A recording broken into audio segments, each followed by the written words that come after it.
오늘은 이 죽음과 부활이 연결되어 있기 때문에 두 과를 한꺼번에 다루도록 하겠습니다. 여러분, 우리가 받은 복의 핵심은 칭의와 입양과 성화라고 했습니다. 이것이 하나님이 우리에게 주시는 복의 핵심입니다. 그리고 여기에서 나오는 복이 있습니다. 나오는 복이 뭐냐면 견인과 죽음과 부활입니다. 자, 먼저 교재를 보면서 하나씩 보겠습니다. 교재 150쪽입니다. 1번, 칭의, 양자됨, 성화의 복을 받은 자들은 죽을 때 어떤 유익을 누립니까? 여러분, 우리 지난 시간에 사는 동안 받는 복이 뭐냐라고 했을 때 뭐라고 했습니까? 핵심은 뭐다? 견인이다. 네, 예수님을 믿고 의롭게 되고 하나님의 자녀가 되고 거룩하게 된 사람은 절대로 믿음을 잃어버리지 않는다. 바로 그것이 견인. 견인은 우리가 사는 동안 받는 복의 핵심이라고 했어요. 여러분, 견인이 뭐의 줄임말인지 기억나십니까? 네, 견고한 인내. 네, 그래서 하나님이 우리를 포기하지 않기 때문에 우리도 하나님을 포기하지 않는 것. 네, 그것이 우리가 살아가는 동안 받는 복인데, 자, 이제 죽을 때 받는 복이 있습니다. 죽을 때 받는 복. 여러분, 사람은 무엇과 무엇으로 이루어져 있습니까? 네. 흙으로 만들어진 몸, 그리고 또 뭐가 있어요? 영이 있죠. 사람은 몸과 영혼으로 사람은 구성되어 있습니다. 자, 그런데 여러분, 우리가 죽을 때 몸은 어떻게 됩니까? 몸은 땅에 묻히죠. 그 다음에 영혼은 어디로 갑니까? 하늘로 갑니다. 이렇게 우리가 죽는 순간 몸과 영혼이 분리되죠. 자, 한번 읽어보겠습니다. 히브리서 12장 23절 읽겠습니다. 하늘에 기록된 장자들의 모임과 교회와 만민의 심판자이신 하나님과 및 온전하게 된 의인의 영들과. 여러분, 여기서 하늘에 뭐가 있다고 합니까? 하늘에 있는 모임, 네. 하늘에 있는 모임과 교회와 이 같은 겁니다. 그러니까 하늘에 교회가 있다는 거죠. 무슨 말입니까? 지금 이제 우리보다 먼저 하나님 곁으로 간 신자들을 하늘에 있는 교회라고 말하는 겁니다. 자, 그런데 여러분, 지금 하나님 곁에 있는 천국에 먼저 간 신자들, 그들의 영혼이 어떻다고 말합니까? 네, 온전하게 된 의인의 영들. 그러니까 여러분, 우리가 죽는 순간 우리의 영혼이 어떻게 되느냐? 우리의 영혼이 완전히 거룩하게 됩니다. 죽는 순간 우리의 영혼이 완전히 거룩하게 돼요. 오늘 우리 조모임 할 때 어떤 분이 왜 내가 사는 동안 이렇게 마음에 죄의 욕망이 강한지 모르겠다, 그런 얘기 하셨는데, 사실 이 우리 죄성이라는 거는 줄어들 수는 있지만 완전히 사라질 수는 없습니다. 네. 언제 이 죄성이 완전히 사라지냐면 죽는 순간 우리 영혼이 완전히 거룩하게 됩니다. 그리고 우리 영혼이 어떻게 되느냐? 고린도후서 5장 8절 함께 읽겠습니다. 우리가 담대하여 원하는 바는 차라리 몸을 떠나 주와 함께 있는 그것이라. 자, 죽는 순간에 영혼이 첫 번째는 완전히 거룩하게 되고, 두 번째는 어디로 갑니까? 영혼이 몸을 떠나서 하나님께로 갑니다. 네. 여러분, 지금 저 혹시 읽을 수 있는 분 있습니까? 네, 다 읽으시네요. 전설의 고향. 전설의 고향을 보면 이 한 맺힌 영혼이 어떻게 합니까? 막 세상을 돌아다니잖아요. 여러분, 그런 일은 실제로는 없습니다. 신자의 영혼은 죽는 순간 즉시 하나님 곁으로 가고, 그리고 불신자의 영혼은 즉시 우리가 음부라고 하는 곳으로 갑니다. 그러니까 세상을 돌아다니는 그 어떤 사람의 영혼은 없어요. 우리 친구들 혹시 이거 본 적 있는 사람? 본 적 있죠. 신비 아파트. 네. 여기 보면 막 떠돌아다니는 사람의 영혼들이 있잖아요. 그죠? 근데 귀신들이 있잖아. 근데 여러분 실제로는 그런 건 없다. 그래서 우리가 제사상을 차려놔도 조상들이 그걸 먹으러 오지 않는다. 다 하나님 곁에 있거나 또는 음부에 있기 때문에 오지 않는다. 자, 그다음 자, 보면 누가복음 23장 43절 보면 여러분 예수님이 우편에 있던 강도에게 뭐라고 합니까? 오늘 네가 나와 함께 낙원에 있으리라. 그래서 우리가 하나님 곁으로 간다고 할 때 거기를 호칭을 낙원이라고 합니다. 낙원. 아시겠죠? 네. 그래서 이제 저희 할머니도 예수님 믿고 죽으셨으니까 지금 어디에 계신 거예요? 낙원에 계신 거죠. 그런데 여러분, 가톨릭 신자들은 그렇게 믿지 않습니다.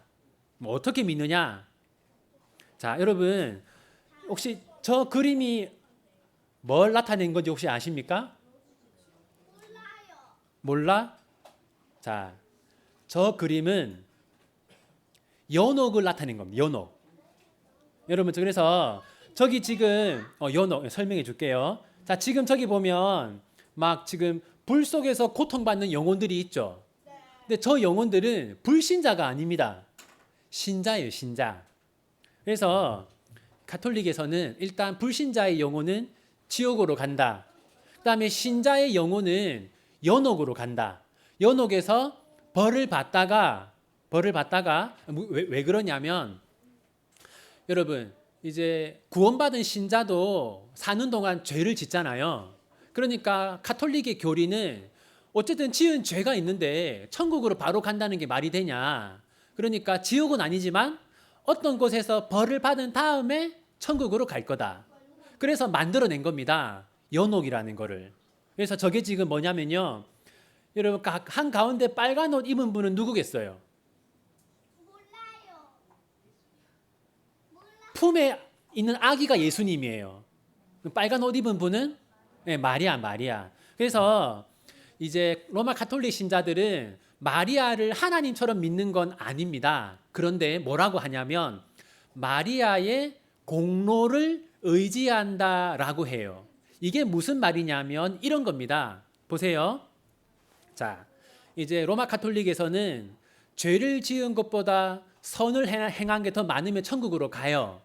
그러면 만약에 제가 선을 70, 죄를 30, 그러면 얼마만큼 벌을 받고 천국으로 가겠어요? 30만큼의 벌을 받고 천국으로 가요. 가톨릭의 교리에 따르면. 그런데 어떤 사람은 공로가 너무 많기 때문에 공로가 100이 아니라 막 1000, 만 공로가 엄청 많은 분들이 있는 겁니다. 그래서 어떤 사람은 이 공로를 나눠줄 수 있다는 거예요. 그러면 여러분 로마 가톨릭 입장에서 공로가 제일 많은 분이 누구겠어요? 마리아가 제일 많다는 겁니다. 그 다음이 교황쯤 되겠죠. 그래서 마리아는 성자 하나님을 잉태했기 때문에 공로가 엄청 많은 거예요.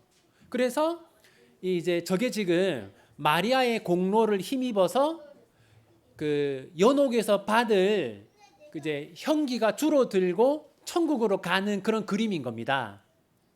자,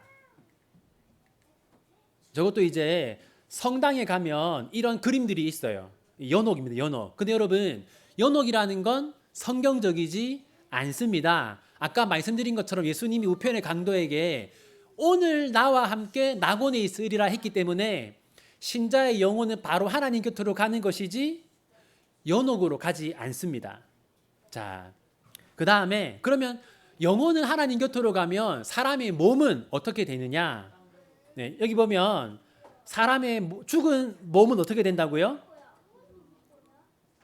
네, 예수 안에서 자는 자들. 여러분 그래서 자 이제 저희 할머니가 영혼은 하나님 곁에 있으면 할머니의 몸은 어디 있습니까? 땅에서 지금 쉬고 있는 것이죠. 네.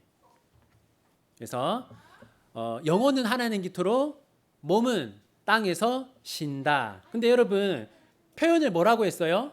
자고 있다라고 하는 것은 언젠가 깨어날 것이기 때문에 그렇게 한 것이죠. 데살로니가 전서를 보면 이 순서도 나와 있는데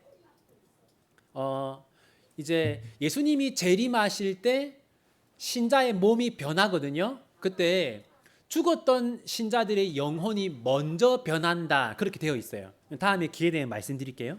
자, 그 다음에 2번. 그럼 언제까지 몸과 영혼이 분리된 상태로 있는가? 자, 같이 읽겠습니다. 이를 놀랍게 여기지 말라. 무덤 속에 있는 자가 다 그의 음성을 들을 때가 오나니 선한 일을 행한 자는 생명의 부활로 악한 일을 행한 자는 심판의 부활로 나오리라. 자, 여러분 무덤 속에 있는 자가 예수님의 음성을 듣는다라는 겁니다. 그러니까 예수님이 재림하실 때 다 신자들이 부활하는 것이죠. 그런데 여기 보면 이걸 오해하는 분들이 있는데 신자만 부활하는 게 아니라 불신자도 부활합니다. 그래서 신자는 천국으로 가기 위해서 부활하고 불신자는 지옥으로 가기 위해서 부활하죠. 이 지옥에 대한 거는 이제 이것도 교파마다 해석이 많이 다른데요. 다음에 이것도 좀 설명해 드릴게요. 자, 그래서 여러분, 자 이제 무덤에 묻혀 있던 신자의 영혼은 예수님이 재림하시는 날 저 무덤에서 깨어납니다. 꼭 이렇게 묻는 분들이 있습니다. 그러면 이제 뭐 화장을 해서 죄를 바다에 뿌렸으면 어떻게 부활하냐? 그럼 뭐 여러분 이게 뭐 머리는 한국에서 부활하고 뭐 이렇게 팔다리는 태평양에서 부활하고 그런 거 아니고 하나님께서 저도 장소는 알 수 없지만 어쨌든 화장해서 바다에 죄를 뿌렸어도 온전하게 부활하게 하실 거예요. 그런데 이제 유대인들은 이렇게 생각해요. 이제 내가 묻힌 그 자리에서 부활한다라고 유대인들은 믿습니다. 그리고 유대인들은 예수님이 예루살렘 방향으로 재림한다고 생각해요. 그래서 유대인 중에 부자들은 재림하는 예수님을 제일 먼저 보려고 그 예루살렘 언덕이 바라보이는 곳에 자기 무덤을 마련하는데 당연히 그 공간은 제한적이니까 그래서 그 무덤 자리를 수십억을 주고 산다고 해요. 어쨌든 이런 거는 성경적인 근거는 없습니다. 자, 그다음에 이제 부활을 좀 더 바로 보겠습니다. 154쪽. 자, 이제 우리가 앞에서 살아가는 동안 받는 복, 죽을 때 받는 복을 이제 보았고, 그 다음에 죽은 다음에 부활할 때 어떤 복을 받느냐, 그걸 보겠습니다. 여러분 여기 보면 한번 같이 읽겠습니다. 죽은 자의 부활도 그와 같으니 썩을 것으로 심고 썩지 아니할 것으로 다시 살아나며 욕된 것으로 심고 영광스러운 것으로 다시 살아나며 약한 것으로 심고 강한 것으로 다시 살아나며. 여러분 자 여기 보면 욕된 것으로 심고 영광스러운 것으로 다시 살아난다라는 것은 거룩한 몸으로 죄를 짓지 않는 몸으로 부활한다라는 겁니다. 그러니까 여러분 영혼은 언제 거룩하게 됩니까? 죽을 때. 몸은 언제 거룩하게 됩니까? 부활할 때 거룩하게 됩니다. 그리고 여러분 이제 부활할 때 몸과 영혼을 다시 재결합하는 것입니다. 그래서 부활의 몸은 영광스러운 몸인데 그 말은 죄를 지을 수 없는 몸이라는 뜻이다. 자, 그 다음에 여러분 우리가 부활하고 나면 어떤 일을 겪게 됩니다. 그게 뭐냐면 하나님의 재판 자리에 다 서게 돼요. 그래서 여러분 불신자만 하나님의 재판 자리에 서는 게 아니라 우리도 하나님의 재판 자리에 서게 됩니다. 그리고 성경에 보면 모든 사람의 죄가 낱낱이 드러난다라고 말하는데 그럼 그 말은 신자의 죄도 마지막 날에 하나님의 재판정에서 낱낱이 드러난다는 것인지 그건 정확하게는 알 수 없는데 중요한 건 뭐냐면 우리가 하나님의 재판 자리에 서는데 그때 우리 곁에 변호사가 있어요. 우리를 변호해 주는 분. 그게 누굽니까? 네, 여기 보면 나도 하늘에 계신 내 아버지 앞에서 그를 시인할 것이요 라는 말은 마지막 날 최후의 재판 자리에서 예수님이 우리를 변호해 주신다라는 그런 뜻입니다. 우리 친구들 이 드라마 본 적 있어요? 아주 좋은 엄마네. 자, 안 보는 게 좋아요. 여러분, 자, 변호사, 저런 변호사라는 직업이 있어요. 그래서 그것처럼 예수님이 마지막 날 우리를 변호해 주실 거예요. 자, 그러니까 마지막 날에 하나님이 저를 보고, 하나님이 저한테 이제 태희 너의 그 삶을 보니까, 이제 너는 천국 들어갈 만하구나. 하나님이 저를 보고 저를 천국에 보는 게 아니라 저를 변호해 주시는 예수님을 보고 하나님이 저를 천국으로 보내시는 겁니다. 네. 그래서 마태복음 25장 46절 그들은 영벌에 의인들은 영생에 들어가리라 하시니라. 여러분 여기 보면 영생이라는 거를 오래오래 사는 것으로 생각하는 사람들이 있는데 여러분 저기서 말하는 저 영원한 생명이라고 할 때 저거는 그 어떤 질적인 것을 말하는 겁니다. 무슨 말이냐면 이렇게 말하는 분들이 있어요. 천국에서 영원히 살면 너무 지루할 것 같다라고 하는 분들이 있거든요. 자, 우리 친구들, 저희 집에서 공부를 1시간 동안 하라고 하면 아이들이 죽으려고 해요. 그런데 오락을 1시간만 하라고 하면 뭐라고 할까요? 너무 짧다라고 합니다. 무슨 말이냐면 오락을 하는 동안에는 시간의 흐름을 거의 못 느낍니다. 아이들이. 왜냐하면 너무 행복하기 때문에. 그래서 우리가 천국에서는 시간의 흐름을 느낄 수가 없습니다. 왜냐하면 그때는 무한한 즐거움을 누리기 때문에 시간의 흐름을 느낄 수가 없어요. 자, 여기 보면 이제 하나님이 마지막 날 우리에게 무엇을 주십니까? 내 주인의 즐거움에 참여하라. 그래서 여러분, 천국은 어떤 곳이냐? 우리가 정확하게는 알 수 없는데 천국은 즐거움이 있는 곳이다 라고 할 수 있어요. 그 다음에 어떤 즐거움이냐? 시편을 보면 영원한 즐거움이 있는 곳이 천국이다. 그렇게 우리가 알 수 있습니다. 자, 이제 한번 정리해 볼게요. 37문, 38문입니다. 제가 질문을 읽겠습니다. 신자가 죽을 때 그리스도에게서 무슨 유익을 받습니까? 신자는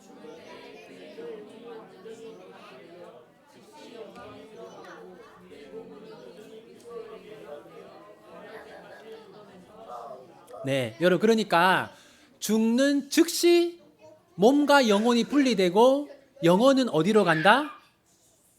하나님 곁으로 가는데 거기를 뭐라고 한다? 네, 낙원이라고 한다. 38문 신자가 부활할 때 그리스도에게서 무슨 유익을 받습니까? 신자는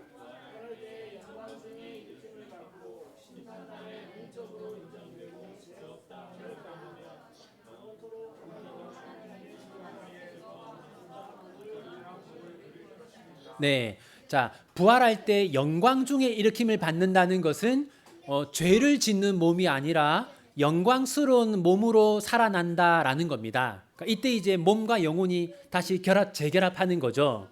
그 다음에 심판 날에, 그러니까 하나님의 재판 자리에 우리가 서게 되는데 그때 우리는 하나님 앞에서 예수님 때문에 무죄하다라는 판결을 받게 됩니다. 그 다음 천국으로 가서 영원토록 하나님을 즐거워하면서 하나님이 주시는 복을 누리게 됩니다. 그럼 이제 여기 소일이문답에 나와 있지는 않지만 그럼 천국은 어떤 곳이냐? 여기도 해석이 다른데 일단 우리 장로교의 해석은 뭐냐면요. 우리가 살고 있는 이 지구가 타락하기 전에, 그러니까 아담과 하와가 죄를 지어서 이 창조 세계가 그 저주를 받지 않습니까?